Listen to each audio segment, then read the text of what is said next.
어제 드디어 이제 2장을 다 끝내고 3장을 하는데, 아무튼 이제 주일날 이제 2주만 더 하면 아가서가 끝나는데, 그래서 그 창세기의 1장부터 3장까지가 되게 중요하다는 거니까. 성경을 뭐 사람들 쉽게 뭐 66권을 똑같이 이렇게 얘기하지만 그렇지 않아요. 실제로 그렇지 않아요. 66권 똑같이 다룰 수 없는 게, 복음서와 또 뒤에 그 목회서신하고는 비중이 달라요. 복음서는 직접 예수님께서 하신 말씀을 그 제자들이 기록한 거고, 그 뒤에 복음서신은, 목회서신 이런 거는 그들의 해석이라고, 예수님이 이렇게 말씀하신 거에 대한 그 제자들의 해석이에요. 근데 물론 이제 성령이 하신 거지만은 난 지금 이 1, 2부에서는 이런 얘기 못하는 거 알죠? 수준이 벌써 3부는 3차 수준이잖아 지금. 그래서 3부에서 이런 이야기를 이제 신학교처럼 얘기를 나눌 수 있는 건데, 우리 신학교라고 생각하시고, 실제로 비중이 달라요. 이게 목회서신, 그리고 바울의 의견이 많이 들어가 있어요. 목회서신은. 그래서 근데 그 바울의 의견이 과연 절대적이냐에 대한 생각을 해보라고. 절대적이냐. 여러분, 만약에 제가 지금 이렇게 설교를 했어요. 근데 좀 서브젝티브하고 객관적인 것도 있지만 주관적인 것도 있는데, 그 주관적인 거를 만약에 나중에 누가 썼는데 기록에 남았는데 2000년이 지금부터 지났어. 그래서 그들이 이제 하나 더, 성경 66권에다 더 넣자. 더 넣자. 이거 요즘 세상 사람은 성경 66권 모자르다. 왜냐면 66권 자체도 종교회에서 치고받고 싸우면서 집어넣은 거거든. 빼자 넣자 하면서. 니케아 회의에서 막 하면서 한 건데, 그때들은 어떤, 그때 옛날에 예수님의 뭐 제자 중에 한 어떤 분이 이렇게 말씀하셨는데, 그 서브젝티브한 것이 우리가 너무 절대적이 되는 게 문제라는 거예요. 절대적이라고, 하나님을 절대적으로, 우리 하나님의 주권을 절대적으로 믿는 사람들이 오히려 그렇기 때문에 저는 이제 복음서에 굉장히 치중하려. 예수님께서 하신 말씀. 그래서 근데 이건 나중에 뒤에는 이제 해석이 많아요.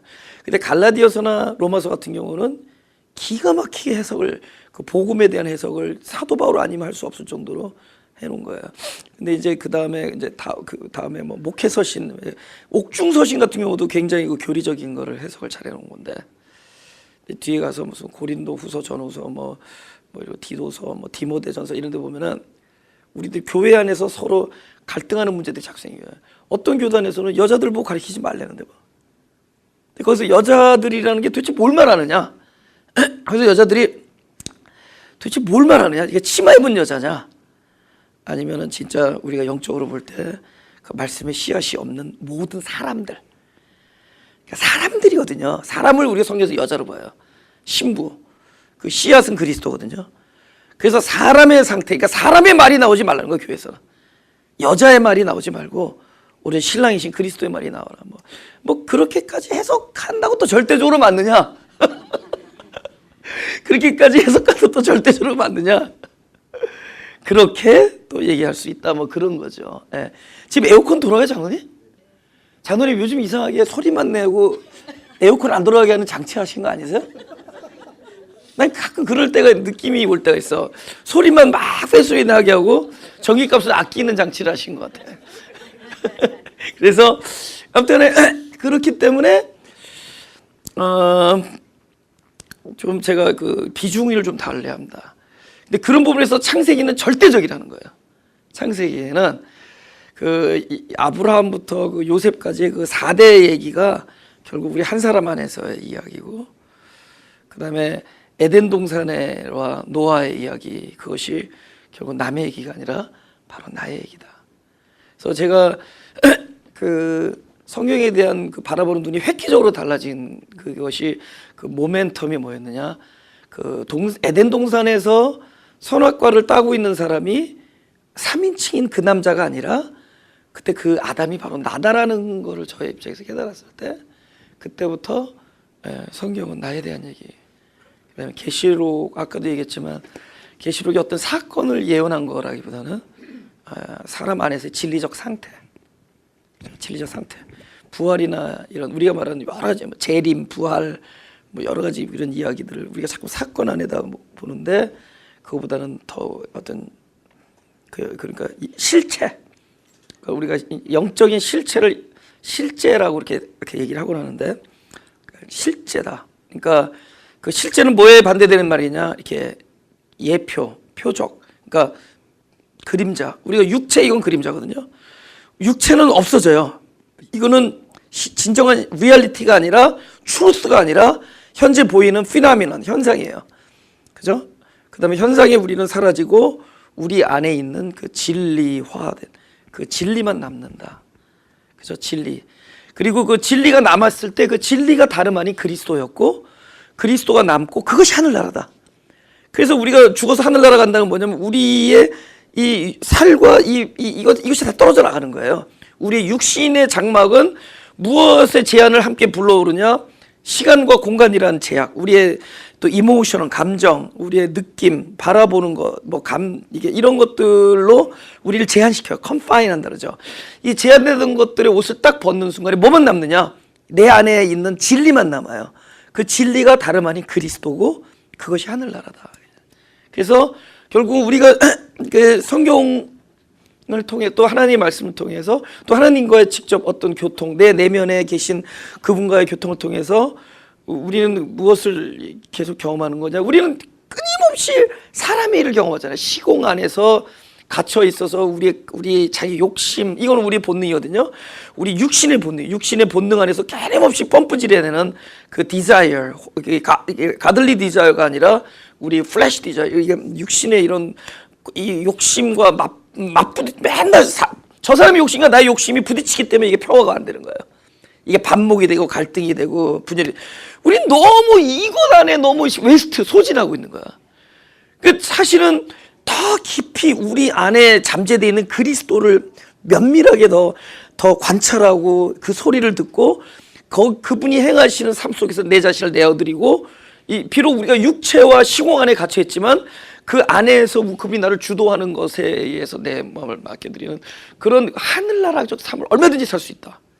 근데 너무 이걸 지금 사건으로 몰고 가니까 뭐 몇 년도 무슨 일어나고 무슨 뭐 이런 징조가 일어나면 이런 일이 나고 뭐 구름 타고 오시고 뭐 이런 것들에 막 계산들이 먹게 되니까 정작 내 안에 있는 진리이신 그리스도 그 하늘나라를 누리지 못하고 있어요. 근데 그 안에 놀라운 게 다 들어있거든요. 밖에서 막 폭풍이 몰아치는데 예수님 잠자고 있었잖아요. 그게 우리의 상태예요. 바깥에 어떤 상황이 일어나도 우리 안에는 평강과 안식이 있다는 거예요. 그러니까 그거를 얼마든지 누릴 수 있는 거예요. 그들이 믿음이 너 왜 믿음이 없느냐? 그들이 뭐 파도를 못 물리쳐서 뭐 믿음이 없다 그런 게 아니라 그것과 상관없이 그리스도가 안에 있는 자는 평강과 안식이 당연히 있어야 돼요.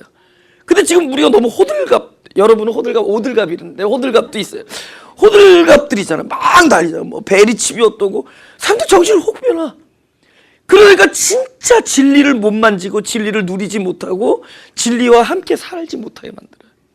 그리스도를, 그러니까 예수님 계신 줄 알았어. 그리고 우리는 일 마치고 딱 돌아서 딱 보니까 예수님 없어. 아직 성전에 계신 거예요. 그러니까 막 정신없이 뭘 하나님 위해서 싸우고 살아온 것 같았는데 기도하고 선교 보내고 뭐 하고 했는 건데 딱 와서 보니까 정작 그분이 없어. 정작 지금 우리도 모르는 사이에 그분 없는 삶을, 그분과 동행하지 않는 그 사역을 할 수 있다. 그래서 이제 누가 보면 앞으로 이제 요번 그 아가서 강해 끝나면 주일날은 이제 창세기 1장이 어려워요. 2장 3장을 먼저 해야지 1장이 이해가 되기 때문에 그것도 상황을 보고 2장 3장을 얼마나 이해하는지도 보고요. 왜냐면 2장 3장을 하는 게 한 몇 달 걸릴 겁니다. 그래서 그 2장 3장 안에 복음의 전반적인 게 다 들어있다고 하네요. 그리고 1장이 1절부터 태초에 천지를 창조한다 할 때 하늘과 땅이 아니라 하늘들. 그래서 거기서 말하는 하늘이 우리의 말하는 이 눈에 보이는 스카이가 아니라 한 사람 한 사람을 하늘들로 만드는 하나님의 그 내용. 할렐루야. 그래서 그건 완료된 천지 창조가 아니라 지금도 진행하고 계신 천지 창조.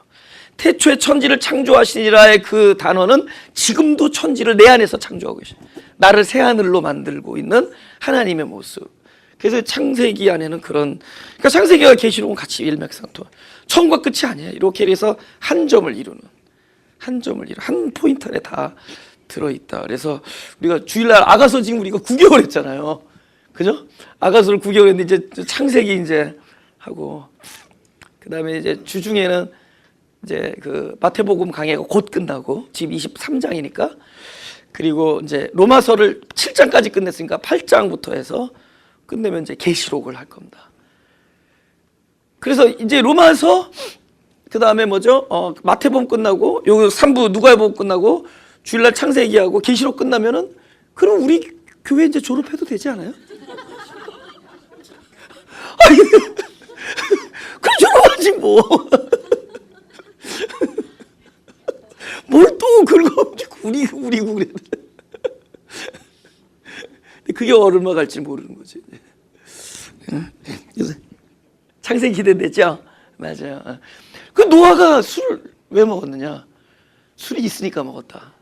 근데 왜 술이 있으니까 먹었느냐? 술을 만들었으니까 먹었다. 왜 술을 만들어 먹었냐? 술의 재료를 하나님께서 주셨다. 포도나무, 그리스도를 먹고 취한 거예요. 그리스도를 마시면 취해서 자기 옷을 벗습니다. 자기 의를 벗어요. 자기 의의 옷을 벗어요. 그때부터 구원의 역사가 시작된 거예요. 우리가 옷을 꺼부정하게 입고 있기 때문에 우리가 지금 그리스도가 아무리 나한테 옷이 되어도 우리가 꺼부정한 상태다. 이것도 아니고 너희가 두 신을 섬기지 못할지니라. 그 두 신이 뭐예요? 결국은 제물로 표현되지만 자기 자신의 옷과 그리스도의 옷을 같이 입는 거예요. 누구의 싸움이다? 나와의 싸움이에요. 그래서 민족과 민족이, 계시록에 민족과 민족이, 나라와 나라가 그런 뭐냐면 하나님의 나라와 나라는 나라, 하나님의 민족과 나라는 민족, 결국 나와의 싸움이에요.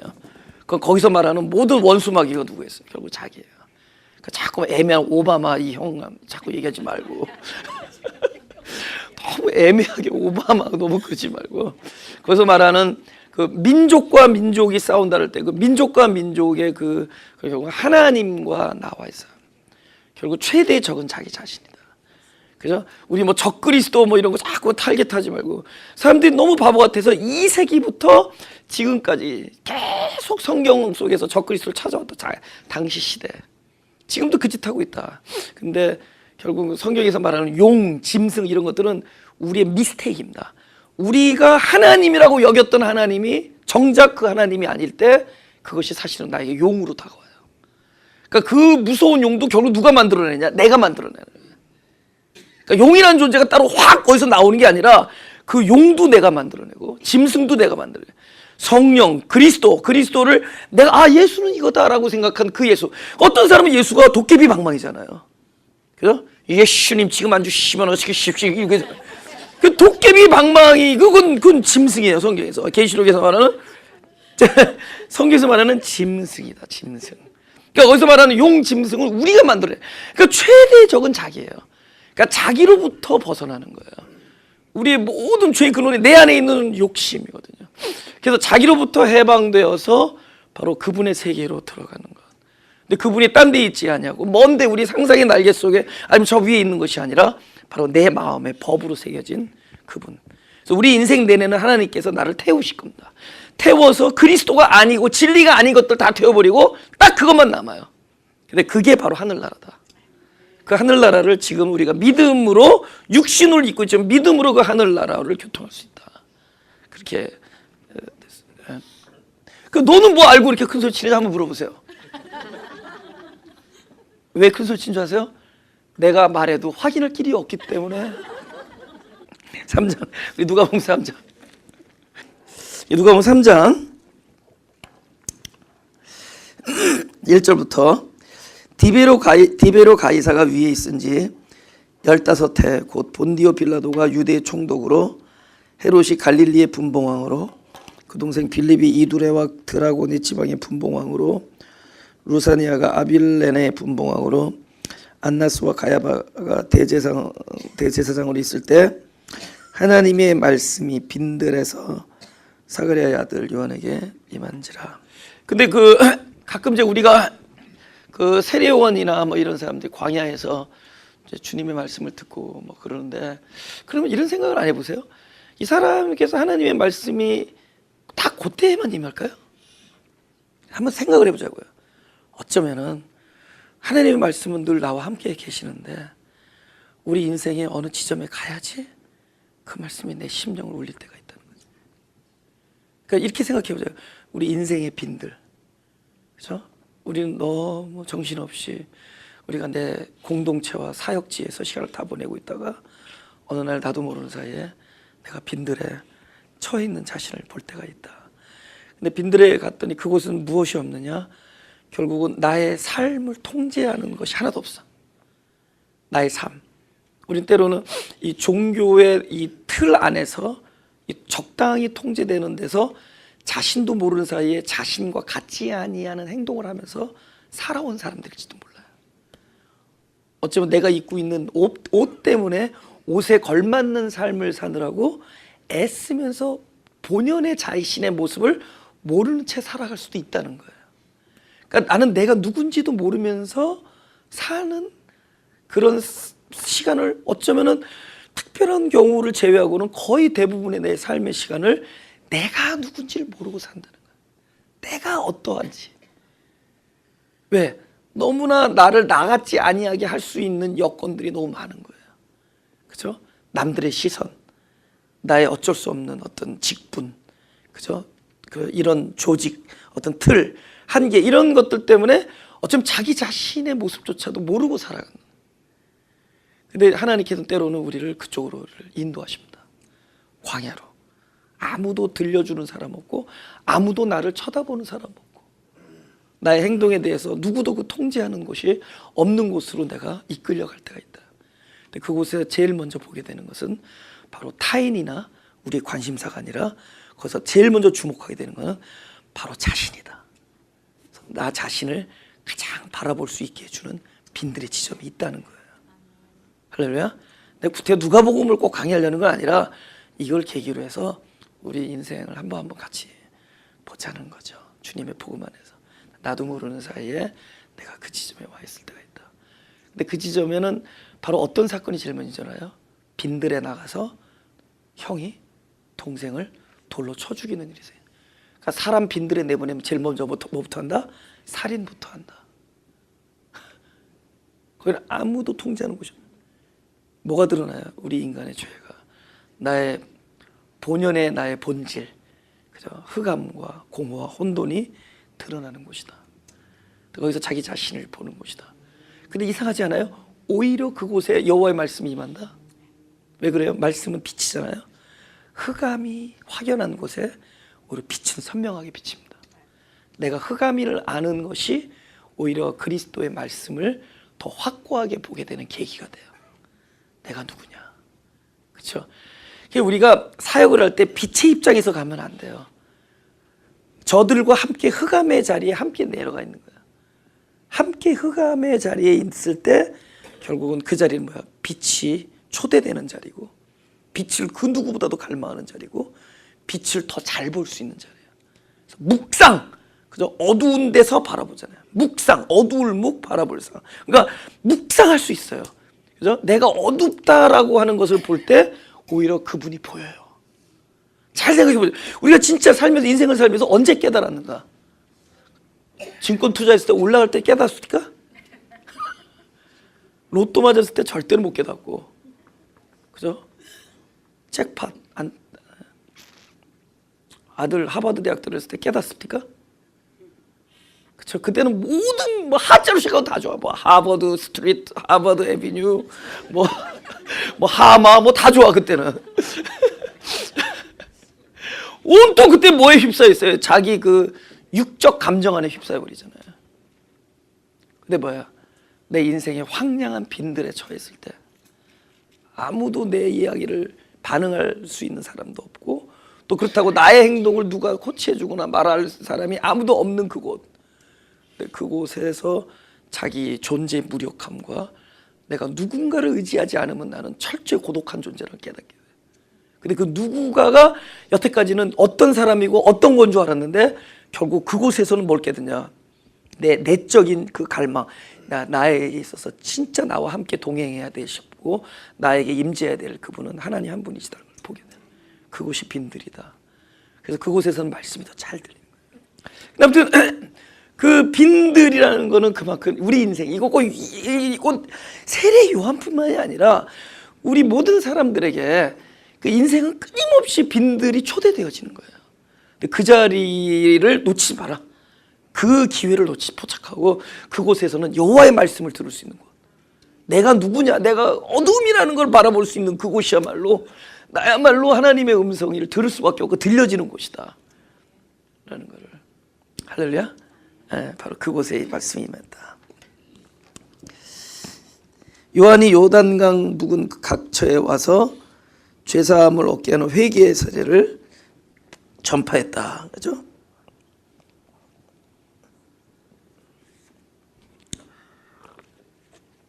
요한이 막 여기 오늘 3장에도 나오지만 막 회개하라고 그러면서 이런 나중에 그 11절에 보면 이런 얘기야. 옷 2벌 있는 자는 옷 없는 자에게 나눠주고 먹을 거 있는 자는 먹을 거 나눠주고 그다음 세리들한테는 정한 세금 외에는 이렇게 늑징하지 말고 이렇게 막 착취하지 말고 군병들에게 막 이렇게 강포하게 행동하지 말고 뭐 이런 식으로 이제 막 얘기를 합니다. 그죠? 그러니까 이분이 죄 사함을 얻게 하는 회개 세례라는 얘기를 하잖아요. 회개 세례. 그죠? 그러니까 회개가 뭐냐는 거, 회개. 제가 여러 번 말씀드리지만은 다시는 안 하겠습니다는 회개가 아니에요. 마태복음에서 얘기했는데 그게 뭐라고요? 다시는 안 하겠습니다를 뭐를 하는 행동이라고 그랬죠? 일을 가는 걸 그랬죠? 우리가 일을 간다는 거예요. 결박당해서 어둠에 처해서 일을 간다 그럴 때 우리의 삶이 늘 일을 갈아요. 뭐냐면은 다시는 이런 건 안 해보겠다. 이를 막 다물죠. 그죠? 근데 하나님께서는 우리를 입을 막 이빨을 다물고 이를 갈면서 다시는 이런 일을 안 해보겠다고 마음을 먹는 삶을 살라고 하시는 분이 아니에요. 그거는 결국은 성경에서 뭐다? 그곳이 지옥이다. 그곳이 지옥이에요. 내가 어떤 일을 자꾸만 쓰러져. 우리가 몸이 연약해. 우리 마음이 연약하고 또 어떤 사람은 중독자로 자기 연약한 부분이 자꾸 쓰러진다고. 그죠? 그죠? 저희 요즘엔 뭐 많잖아요. 갬블, 뭐 마약, 알코올. 이분들이 막 안 하려고 애를 써. 마약을 안 하려는데 어느 날 자꾸 마약에 쓰러져요. 근데 마약에 쓴 사람들을 봐서 회개하라고 그러면 사람들이 착각을 해가지고 다 울고불면서 하나님 다시는 용서해 주십시오. 다시는 안 하겠습니다. 그때마다 하나님께서 꼭 나한테 카톡을 보내서 진짜 지겹다. 진짜 그 소리가 지겨운 거야. 제일 많이 들어온 소리거든. 제일 많이 들어온, 인류를 창조하면서 제일 많이 들어온 소리. 용서해 주십시오. 다시는 안 하겠습니다. Look at me one more time. 한 번만 더 봐주세요. 그럼 그 사람은 다시는 안 하겠다고 할 때고 누구를 의지하게 돼요? 자기의 확고한 그 어떤 그 작정, 결단으로 세계에 들어가잖아요. 그럼 어디 세계로 들어가죠? 율법의 세계로 들어가는 거예요. 회개는 뭐냐? 반대예요. 율법에 속해 있던 나, 자기 자신의 의지나 감정에 호소하고 자기의 결단에 호소하던 내가 거기서 나와서 그리스도 안으로 가는 게 회개예요. 할렐루야. 그곳에서 그리스도로 가는 거예요. 그래서 누구만 그리스도에 가느냐? 다시는 안 해보겠다라는 것조차도 포기된 자, 그것조차도 완전히 실패하고 항복한 자. 그러니까 그 군중들이 가늠한 현장에서 잡혀온 여자를 예수 앞에 두고 군중들이 돌로 치라니까 그들이 갔다 그랬잖아. 다 어디로 돌아간 거야? 자기 자신에게 돌아간 거야. 다. 왜냐면 그때는 양심의 가책을 느끼거든. 그러니까 양심의 가책이 없는 사람이 되기 위해 다 돌아가. 다 그때는 진짜 지난번에 그분이 죄 없는 자가 치랬는데 내가 너무 내 죄가 생각나더라. Sounds good so far. So far it sounds good. 그런데 그 얘기를 하면서 결국 뭐냐면 자기 안으로 돌아가. 다시는 나도 그 죄에서 해방돼서 다시는 내가 그 죄라는 것 때문에 이런 상황에서 양심의 가책이 없는 사람이 됐으면 좋겠다. 그죠? 여기서 양심의 가책이 안 받고도 돌을 던질 수 있는 사람이 하나도 없었다니 자, 내가 그 사람이 되어야겠구나. 그래서 전부 무엇을 해야 자기 자신에게로 다시 돌아가. 그리고 기도했겠죠. 하나님, 다시는 안 그러겠습니다. 내가 다시는, 나도 저 여인과 다를 게 없어. 말은 잘해. 기도도 잘해. 저 사람이나 나랑 별별 다를 게 없다. 그쵸? 근데 저 사람이나 나랑 다를 게 없다라고 생각하고 거기까지는 좋아. 근데 하나님께 뭐라고 그랬어요? 하나님, 다시는 내가 죄를 안 짓겠습니다. 그럴 거 아니야. 근데 그러지 말라고요. 다시는 죄를 안 짓겠다고 다짐하는 것은 결국은 아직도 자기 자신으로 돌아가는 거예요. 다시는 이 오하더라도 나는 나 자신을 믿을 수가 없는 존재. 완전 철저하게 자기 자신에 대해서 포기돼야 돼. 철저히 자기 자신에 대해서 선을 발견하지 말아야 돼. 나에게는 선한 것이 없습니다. 나에게는 선한 것이 없습니다. 그러니까 완전한 포기. 그때가 오히려 그 상황이 그리스도 안에 있게 되는 거예요. 제가 제 간증을 좀 들어보신 분이 있지만 저는 처절한 기도를 한 적이 있어요. 그때가 2000년 9월 28일인데 전 날짜까지 기억해요. 저는 처절한 기도를 한 적이 있어요. 근데 그때 그 기도에서 내가 하나님 앞에 눈물을 흘리면서 뭐라고 기도하냐면 나는 선한 삶을 추구하는 것조차도 포기한다는 기도예요. 그러니까 나 자신의 완전한 무력함을 보게 됐어요. 어떤 계기를 통해서. 그래서 나는 아무것도 아니다. 그러니까 앞으로 사람들은 나쁜 것은 버리려고 그러고 선한 삶을 잡으려고 해요. 근데 나쁜 것과 선한 모든 것을 포기하는 기도를 해요. 저는 그때가 내 인생에 어떤 확고한 계기가 돼요. 그리고 그때부터 나 알 수 없는 평강이 저한테 임했고, 저는 이제 그걸 어노인팅이라고 여기는데, 어떤 외적인 어노인팅이 저한테 임하고, 많은 일들이 막 빠른 세월에 막 거듭되고 하면서 바로 9개월 만에 교회를 개척합니다. 그 2001년 6월 10일 날 교회를 개척해요. 근데 제가 교회를 개척하기 딱 9개월 전에 엄청난 기도를, 근데 그 기도가 오랫동안 기도했다 아니라 엄청난 자기 자신을 포기하는 기도예요. 근데 포기하는 기도에서 나 자신이 앞으로 선하게 살겠다는 것조차도 포기해요. 난 앞으로 선한 삶을 이것도 포기해요. 나는 아무것도 아니다라는 기도를 해요. 그러니까 전적인 자기 자신을 포기하고 부인하는 기도를 합니다. 근데 그 포기하고 부인하는 기도 위에 하나님께서 그냥 기름을 확 부어주세요. 베드로는 언제 포기됐겠죠? 우리 물고기나 잡으러 가자. 디베라 바닷가. 그것이 완전히 자기 자신에 대한 I'm ready to die for you. 이럴 때는 주님 콧방구도 진짜 아무 얘기도 안 하세요. 오히려 너 오늘 저 다구기 전에 나를 배반할 건데 이 얘기는 하지. I'm ready. I will die for you. 이럴 때도 아무 말씀 안 하셨는데 오히려 자기 자신이 완전히 포기돼지고 물고기나 잡으러 가자 이거야. 우리가 이제 할 수 있는 게 무슨 주님을 따르고 사람을 낳고 완전히 포기된 자신에게 하나님께서 기름 부어줘요. 양을 먹여라. 놀랬지 않아요? 그러니까 회개라는 것은 무엇이냐? 나에게서는 소망이 없음을 보는 거예요. 근데 우리는 나에게서 또다시 작정하면 된다라고 이걸 회개로 생각해. 한번 잘해보겠다 이걸 회개로 생각해.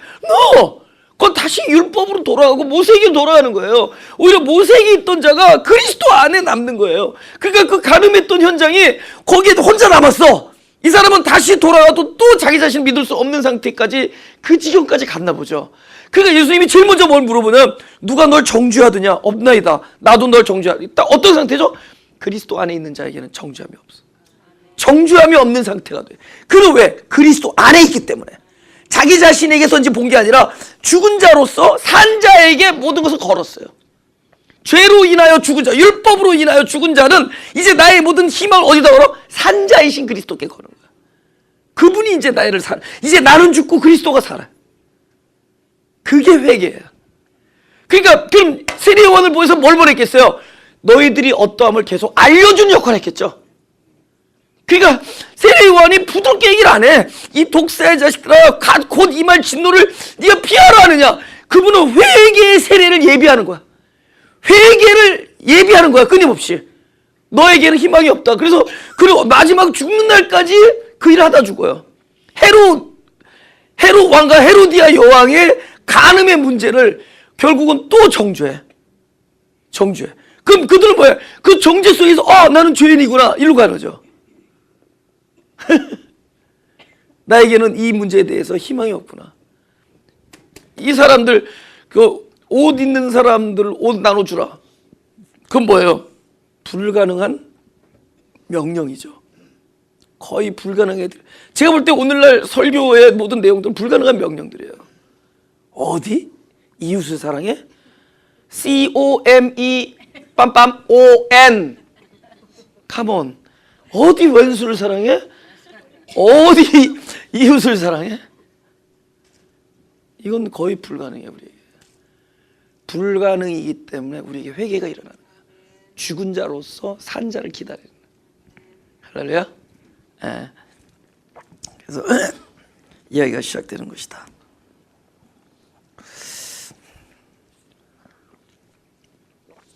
제가 먹는 거 조금 마시고 싶은 사람.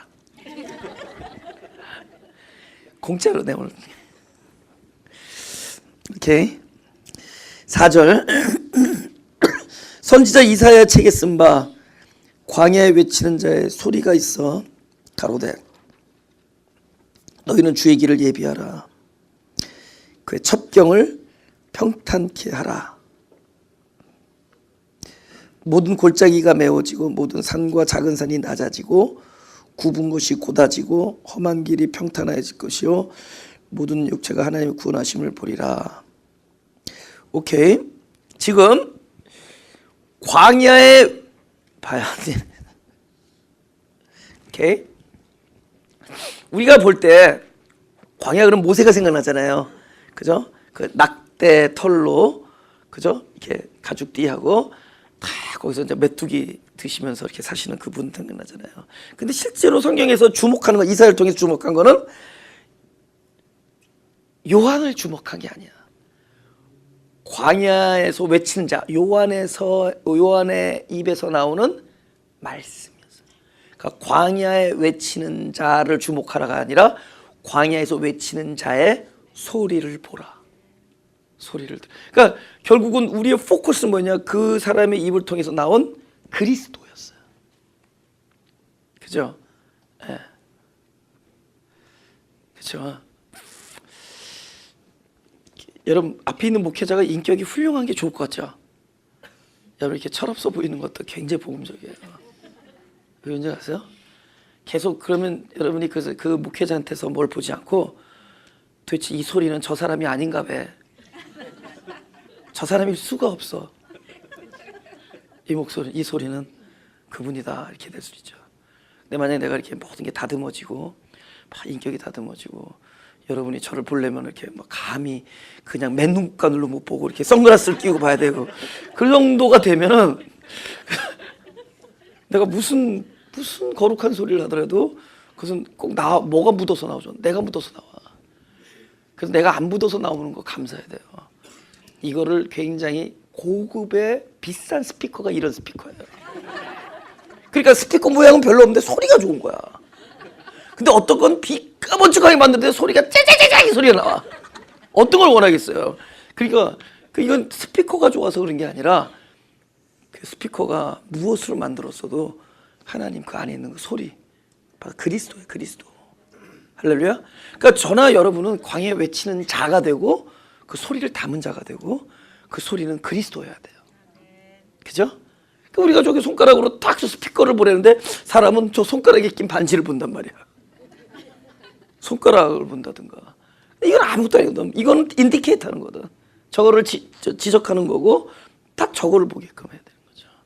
그러니까 세례요한은 철저히 그 일을 잘한 거죠. 광야에 외치는 자의 자로서 그 소리를 이러는 거죠. 근데 그 소리의 내용인 즉슨 굽은 길이 평탄해지고 낮은 골짜기가 메꿔지고 높은 산이 낮아져. 무슨 도로 공사하는 것도 아니고 도로 공사는 이 구원이라는 게 뭐냐? 내가 누구냐, 내가 어떻다라는 나의 실존을 정확하게 바라봤을 때 그 실존은 어떻게 만들어졌느냐? 반드시 무엇인가를 필요로 하는 존재로 우리가 창조돼요. 그러니까 필요치 않은 자로 창조하지 않아요. 그러니까 무엇인가가 더 이상 필요치 않은 자에 의해서 내내 무엇인가가 필요한 자로 창조됩니다. 그래서 근데 필요치 않은 존재, 필요치 않게 하실 수 있는 분이 딱 한 분인데 그분이 뭐냐면 여호와는 내게 목자시니 내가 더 이상 아무것도 필요치 않게 된다 이 뜻이야. 여호와는 내게 목자시니 내가 부족함이 없으리로다. 그럼 원래는 뭐죠? 여호와가 배제되는 곳에서는 나는 항상 부족함의 상태로 살아가는 거예요. 그래서 제일 먼저 뭐부터 시작해요? 빨개 벗겨서 시작해. 입어야 된다는 거야. 입어야 돼. 반드시 뭘로 입어야 돼. 너는 완전한 존재가 있기 때문에 온전하심으로 입어야 돼. 근데 온전하심으로 입어야 되는 자기의 입어야 되는 피로적 상태를 모르고 지내. 그래서 그들이 벌거벗었으나 부끄러워하지 아니하더라. 이게 우리들의 시작부터의 착각이라는 거죠. 우리는 뭐부터 시작되죠? 나의 벌거벗었음을 아는 것이 중요해. 입어야 되거든. 근데 죄가 무슨 역할을 해줬어요? 자기가 무엇이 부족한지를 알게 해주잖아. 나는 내 스스로 온전해질 수 없고 누군가 와서 나를 입혀줘야 되는구나. 그러니까 죄가 드러나자마자 자기 벌거벗음이 보이니까 가리기부터 하잖아요. 그걸 알았어. 입어야 되는 건 알게 된 거야. 근데 그분이 바로 무화과 나무나 우리의 노력이나 우리의 열심이 아니라 바로 그것이 그리스도야만이 된다는 거야. 할렐루야. 그러니까 끊임없이 내가 누구냐를 아는 것은 너무 중요해요. 진짜요. 그러니까 내가 누군지도 모르는데 자꾸만 그 아이들 가지고 강도 만난 자 도와주라고 그러면 안 되는 거죠. 네가 강도 만난 자라는 걸 얘기해 줘야지.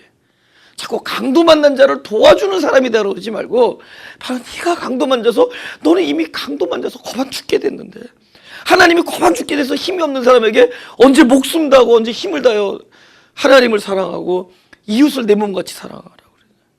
너는 지금 거반 죽게 된 자인데. 그 거반 죽게 된 자한테 누가 와야 돼요? 거반 죽게 된 자를 살릴 수 있는 분이 와야죠. 내 이웃을 내 몸같이 사랑하라는 명령을 가졌지만 그것을 할 수 없는 자라면은 결국 누굴 만나야 되냐? 내 이웃을 내 몸같이 사랑할 수 있는 그분을 만나야 돼. 그러니까 이웃을 내 몸같이 사랑할 수 있는 자는 내가 아니라 바로 내 몸같이 사랑하는 그 자가 나고 이웃을 내 몸같이 사랑하는 그분은 바로 예수 그리스도. 내가 이웃을 내 몸같이 사랑하는 게 아니라 이웃을 내 몸같이 사랑하는 그 이웃이 바로 내가 될 때. 그리스도. 우리는 그리스도를 나의 실존에 대해서 해답을 딱딱 내가 진짜 필요한 게 뭐냐 하다가 뭐냐가 자꾸 누구냐로 바뀌어요. 내가 지금 이 상황에서 진짜 절대적으로 필요한 게 뭐냐 하는데 그 뭐냐가 자꾸 누구냐로 바꿔요. 근데 누구냐를 다 모아왔더니 딱 한 분이에요. 그리스도. 낮은 곳에서 충만히 누가요? 그리스도잖아요. 낮은 산에 대해서는 그걸 메꿀 수 있는 분은 낮은 골짜기에서 메꿀 수 있는 분은 그리스도. 높은 것을 꺾을 수 있는 분은 그리스도. 할렐루야. 평탄한 곳을 곧게 할 수 있는 분은 그리스도. 우리는 뭘 보는 인생에서 나의 낮아져 있음과 나의 쓸데없이 높아져 있음과 나의 거칠음과 나의 고불고불함과 평탄하지 못한 나의 모습을 바라보는 것이 중요하다. 그때마다 하나님 무엇이냐? 우리의 실존에 대해서 반드시 반응하신다. 반응하신 그 솔루션이 누구냐? 그리스도다. 그걸로 가는 거예요. 그러니까 결국은 이분이 그걸 외치는 겁니다. 예? 그죠? 그걸 무슨 예수님 와서 도로 공사할 일 없잖아요. 그죠? 바로 그걸 외치는 거예요. 바로 너의 실존에 대하여 그것을 반응하실 수 있는 분은 그리스도 한 분이다. 그죠?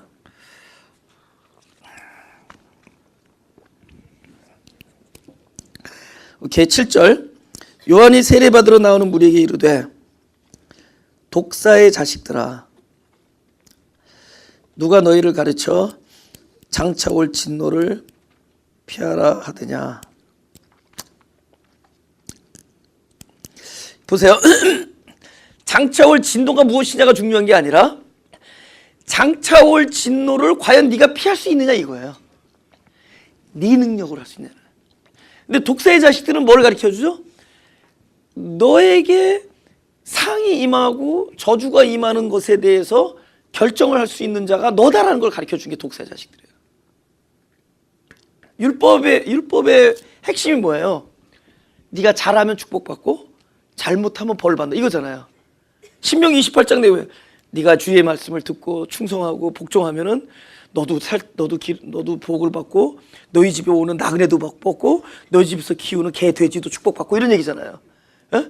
근데 네가 하나님의 말씀을 어기고 순종하지 아니하고 그분 말씀을 듣지 않으면은 너의 집안도 뭐 3, 4대가 저기 되고 뭐 계속 뭐 진노에 대해서 저주에 대해서 쭉 얘기하잖아요. 그러면 거기 딱 중심이 뭐예요? 나란 말이야. 나에 대해서 얘기하는 거예요. 임박할 진노를 피하느냐 피할 수 없느냐가 그 중심에 누가 있냐? 내가 있는 거예요. Can I? Am I able to do that? 바로 우리는 거기다 그걸 놓는 거예요. 독사의 자식이 누구죠? 제일 먼저 어디서 나왔어요? 창세기. 뭐라고 그러죠?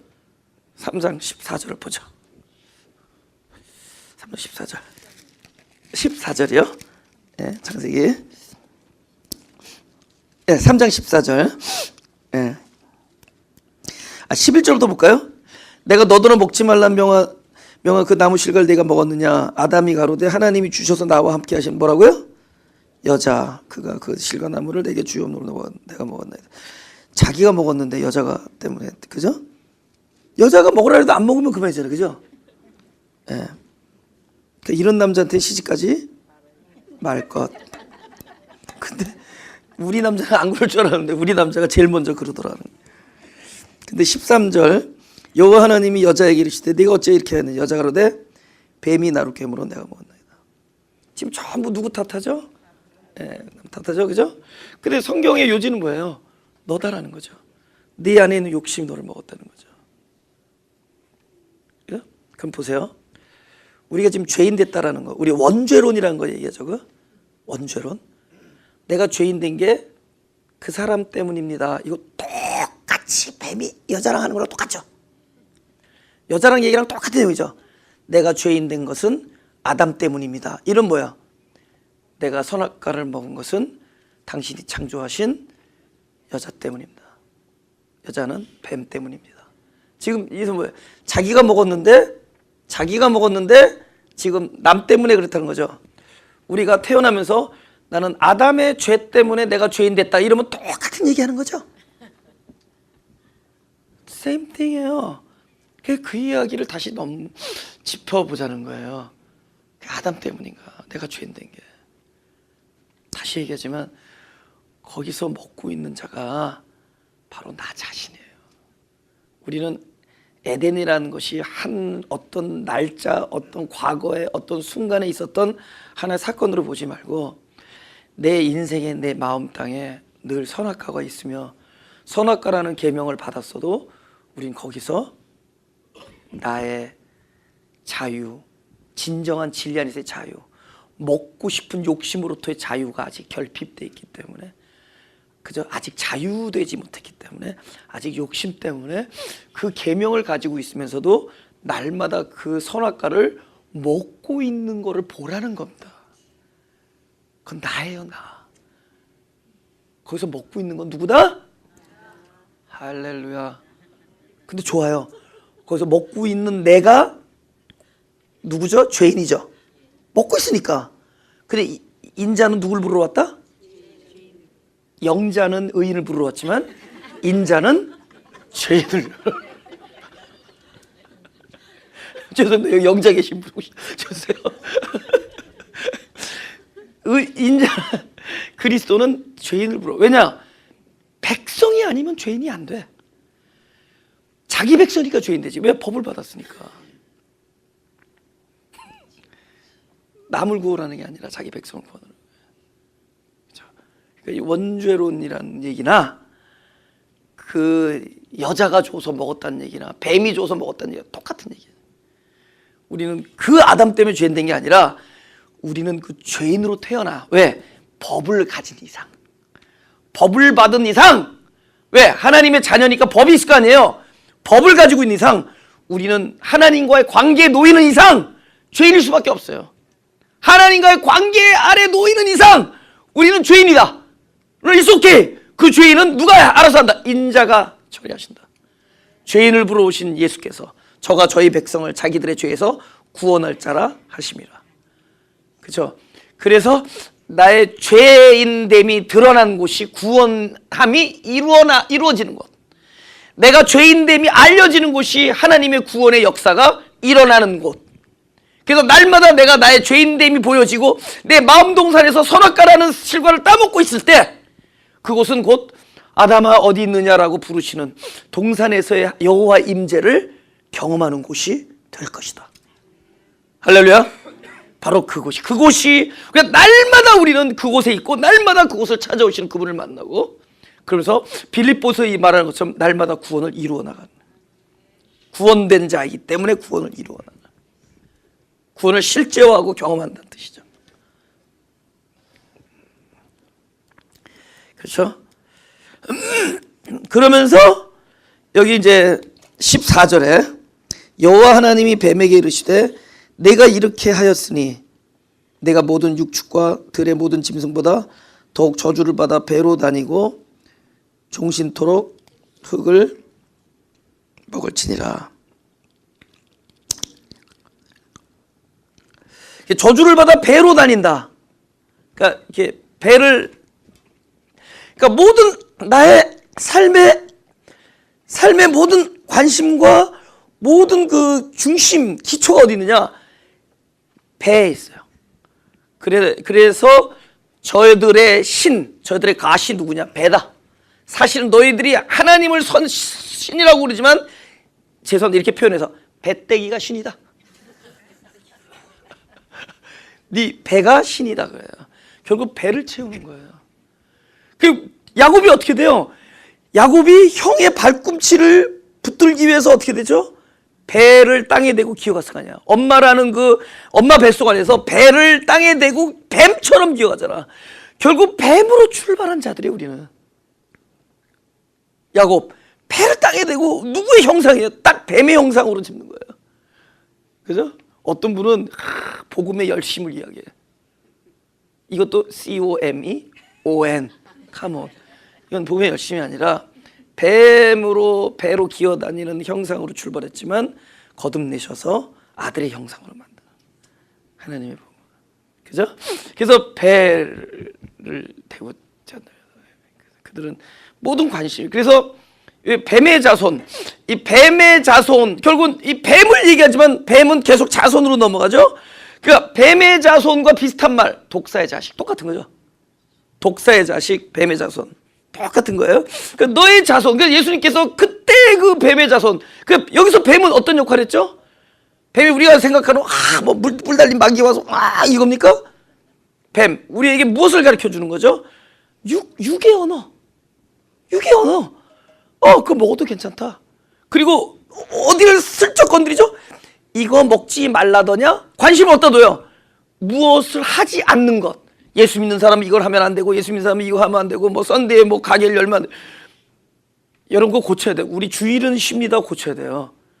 썬데이는 쉽니다로 고쳐야죠. 왜냐면 그분은 썬데이만 주일이야. 나는 에브리데이가 주일인데.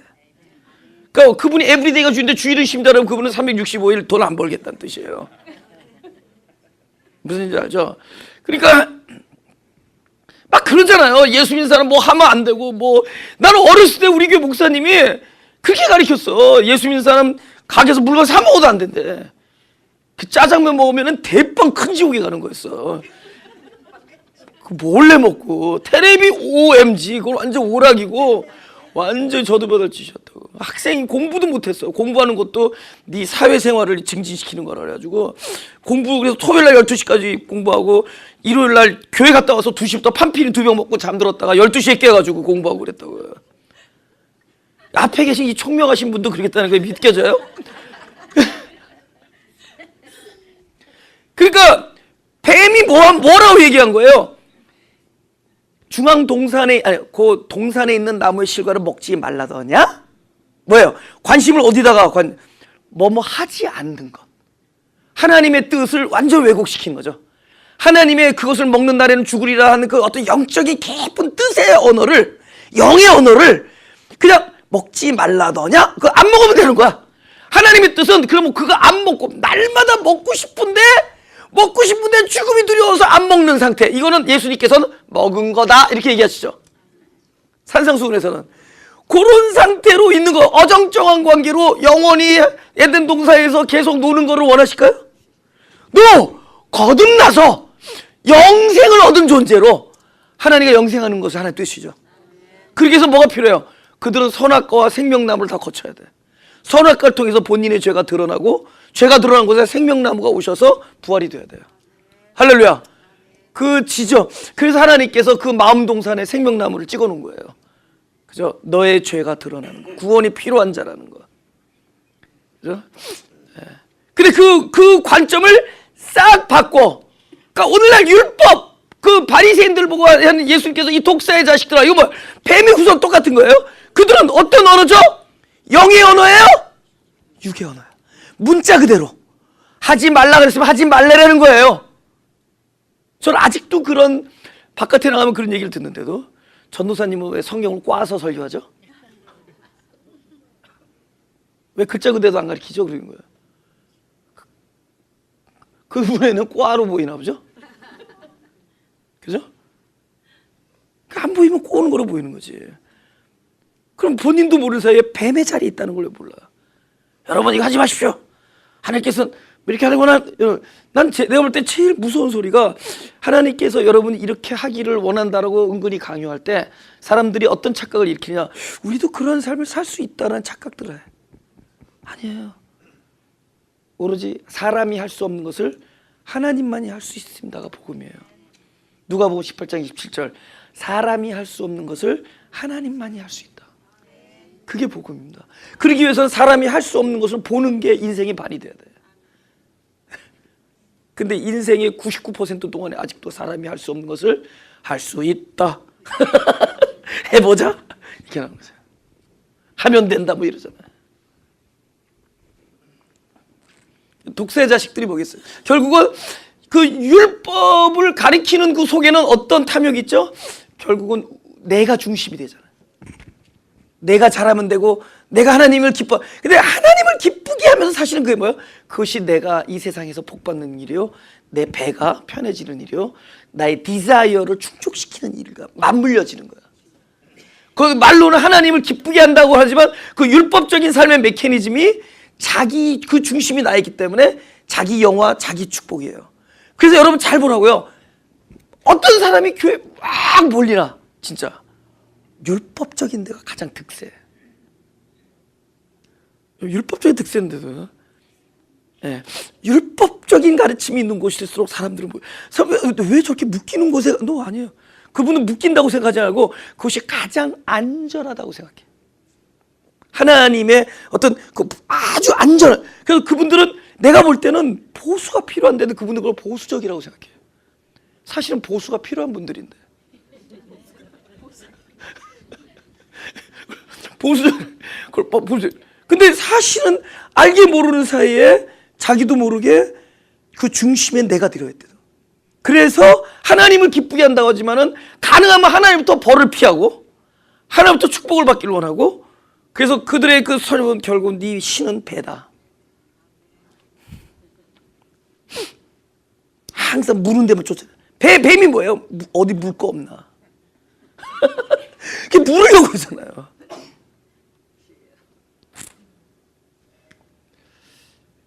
정확하게 성경에서 그걸 보신 거죠. 뱀의 자식들. 임박한 진로를 과연 네 능력으로 피할 수 있다고 보느냐? 네, 네 능력으로 피할 수 있다고 보느냐? 그렇죠?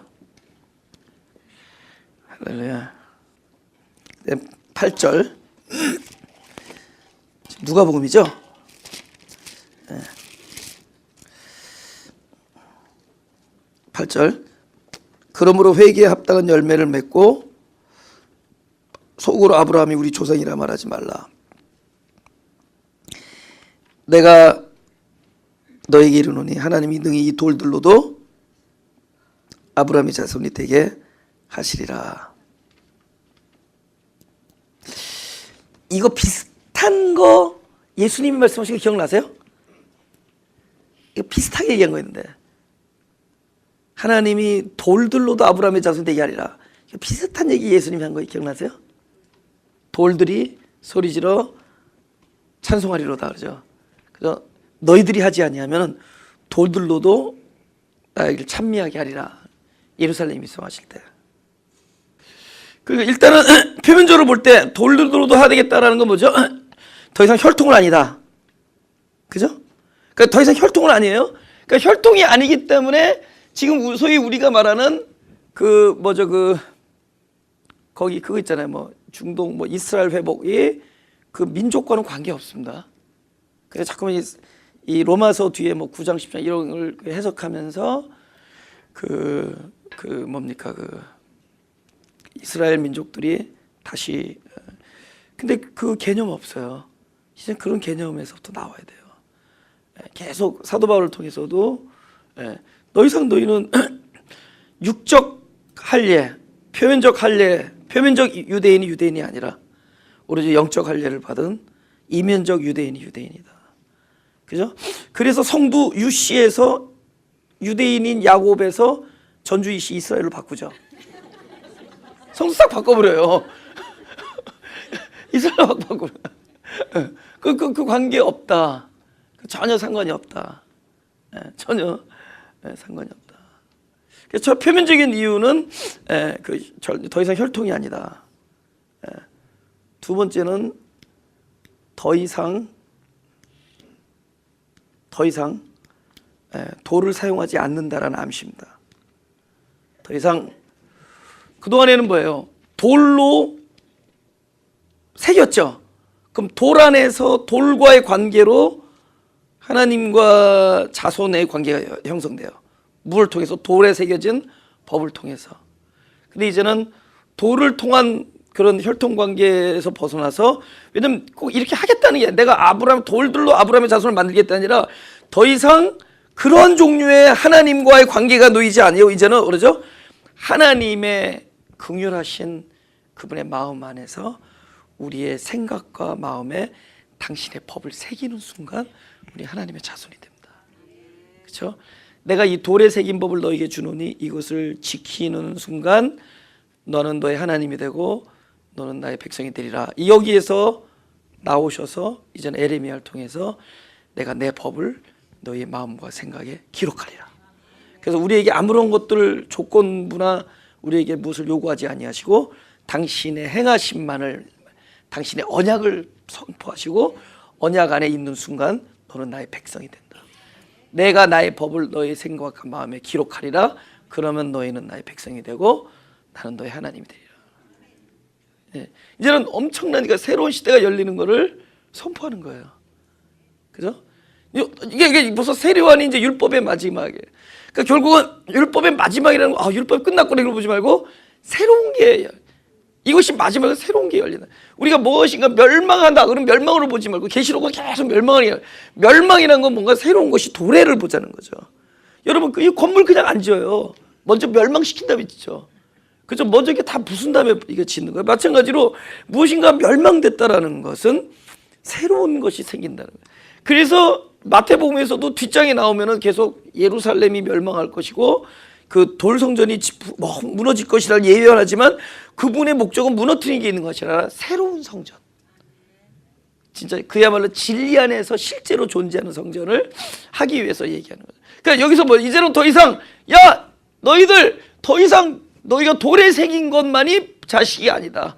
돌에 새겨서 자식된 것, 그것이 자식이 아니라 이제는 어떻게 해요? 처음에는 아브라함이라는 혈통을 통해서 자식되고 두 번째는 돌에 새긴 법을 지켜서 자식됐다면 이제는 하나님의 자녀가 되는 것은 오로지 뭐죠? 천지를 지으신 하나님의 마음 안에서 결정된다. 그래서 우리가 전적인 은혜라고 하는 거예요. 오로지 그분의 마음 안에, 그분의 사랑 안에서 우리가 자녀 되는 것이고 그분의 사랑 때문에 오늘날 우리가 은혜를 누릴 수 있다. 그죠? 그거를 이야기하는. 그러면서 이 9절, 이 10절, 이 9절만, 10절만 하고 마치죠. 10절 다 같이 시작. 무리가 물어가로되 그러면 우리가 무엇을 할까? 꼭 우리 인간은 너 하나님의 자녀가 될 것이다. 아니 너는 이러면 하나님의 자녀가 안 된다 그러면 제일 먼저 tell me how 이거예요. tell me how. 어떻게? 그죠? 제가 하여튼 제일 많이 크리티사이즈를 받는 게 뭐냐? 최전도사 설교는 how가 없다는 거예요. He's not telling us how.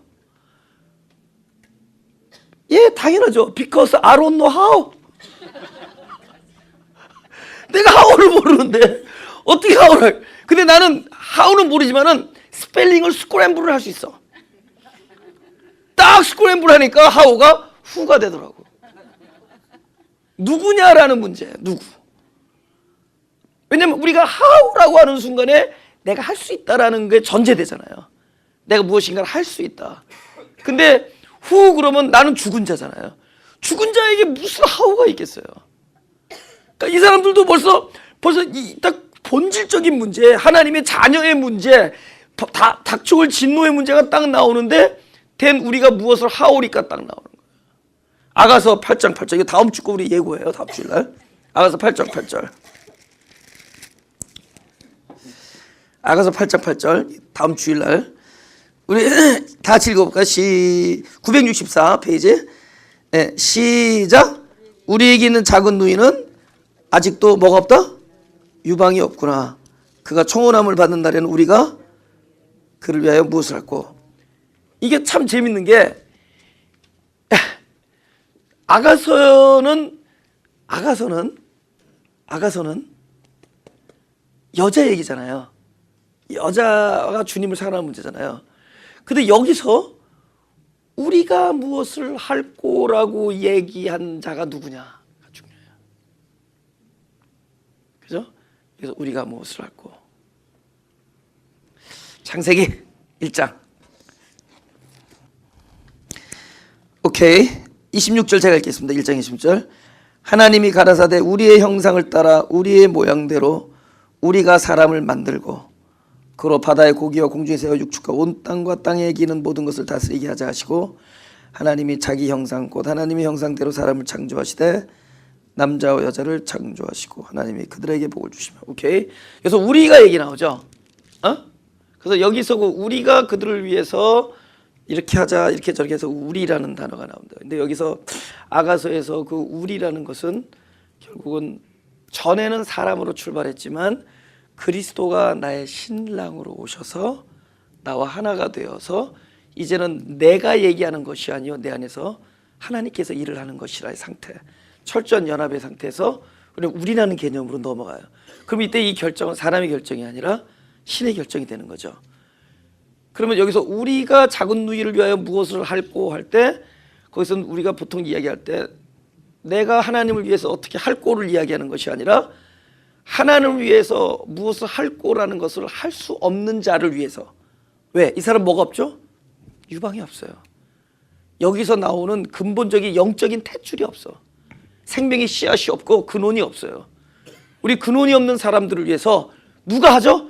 우리가 어떻게 할꼬. 성경의 큰 핵심 뭐죠? 내가 어떻게 할꼬에서 어디로 나오죠? 하나님과 또는 하나님과 연합되어진 그 존재에서 나를 향해서 소리 지르는 씨가 없는 자들 위해서 저들을 위하여 우리가 어떻게 할꼬. 하나님은 지금 뭐라 하겠어요? 바로 나를 향해서 내가 너를 위하여 무엇을 할꼬. 내가 하나님을 위해서 무엇을 할꼬라는 자를 어디로 넘어가야죠? 우리가 무엇을 너를 위하여 무엇을 할꼬. 그래서 그분이 뭐 하신 거예요? 우리가 하나님의 형상대로, 그죠? 형상과 모양을 따라, 그죠?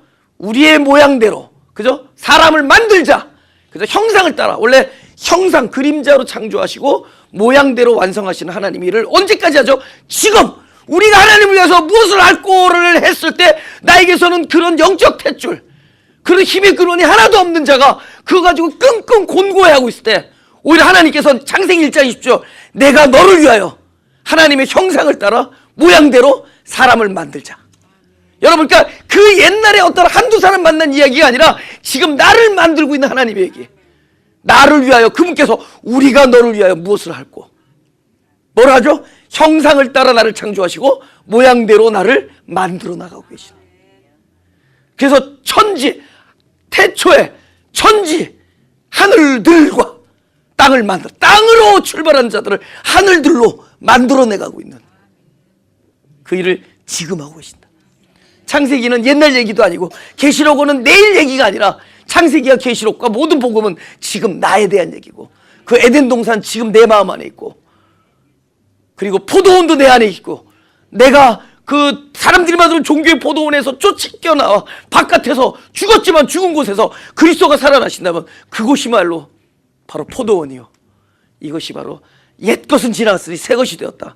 이것이야말로 새 하늘과 새 땅이 되는 그곳은 어떤 곳이냐? 하나님께서 나를 향해서 우리가 저를 위하여 유방이 없는 저를 위하여 무엇을 할꼬의 지점이 될 것이다. 할렐루야. 가슴에서 하나님 우리를 이렇게 사랑하셔서 우리 인생 여정 끝내는 동안에 늘 우리를 인도해 주시고 진짜 우리 인생과 함께 늘 함께 해주시고 무슨 일이 있어도 우리를 떠나지 아니하시고 또 당신의 뜻이 이룰 때까지 늘 함께 하신 하나님이시오. 때로는 우리에게 불로 나타나셔서 막 태우는 고통을 가하지만은 그 태우는 것은 다름 아닌 내 안에 있는 오로지 진리이시고 생명이신 그리스도만 남게 하려 하시는 하나님의 뜻임을 알게 해주시니 감사합니다. 때로는 너무나 많은 일들이 우리에게 일어나지만 많은 일들이 일어나는 모든 것은 바로 하나님의 손 안에서는 가장 선하신 하나님의 뜻을 이루도록 합력하는 도구가 되는 것을 알게 해주시니 감사합니다. 이제 우리가 주님께 예배드리는 것이 어떤 옛날의 제사 행위나 우리들의 노력이나 결단이나 의지나 헌신이 아니라 오히려 십자가에서 헌신하신 그리스도로 말미암아 당신의 생명을 날마다 먹고 마시는 성찬이 되게 하시고 이 예배가 하나님을 아는 여호와를 아는 지식이 물이 바다를 덮는 것 같은 충만한 우리가 공급됨으로 어떠한 일이 일어나도 우리를 하나님의 뜻을 엄몰치 못하며 어떠한 일이 일어나도 하나님의 사랑을 중단치 않게 하는 놀라운 일들이 되게 하여 주옵소서.